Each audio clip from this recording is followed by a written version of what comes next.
Okay, Megan Smith here.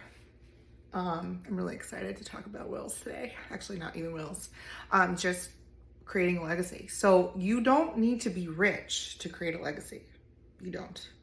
I'm not rich and I'm creating a legacy. You just need a plan.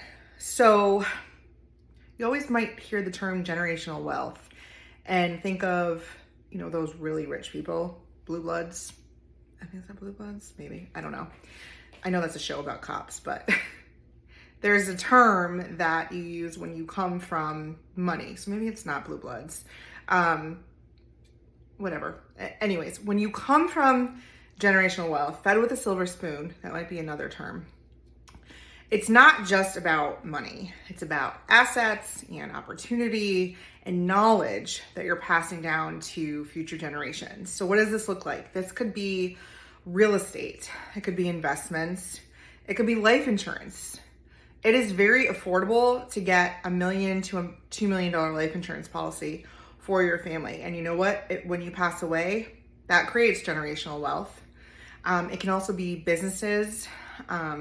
So you can use estate planning tools such as wills and trusts to create your generational strategy. They are tools to preserve and protect what you've built.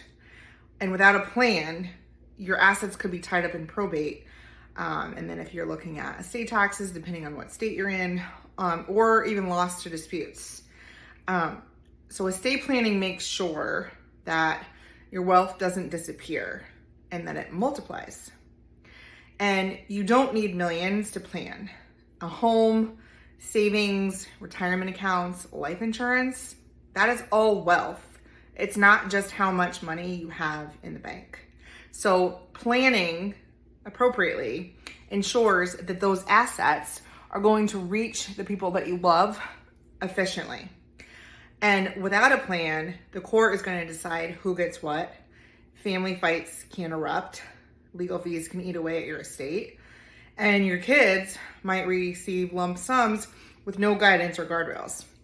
So using a trust to build your legacy can protect your minor children or any other vulnerable beneficiaries that you might have, like somebody that might have special needs. It provides long-term control over how and when your assets are distributed.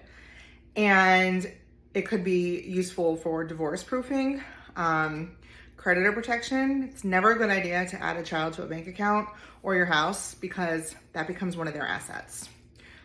There's a whole nother video on that one. It can also be used for education funding or entrepreneurial support for future generations. So estate planning is not just for you. It's an opportunity to teach your children how to protect, manage, and grow your wealth. And it's important to include family in this conversation as well. So if you have questions, you know where to find me.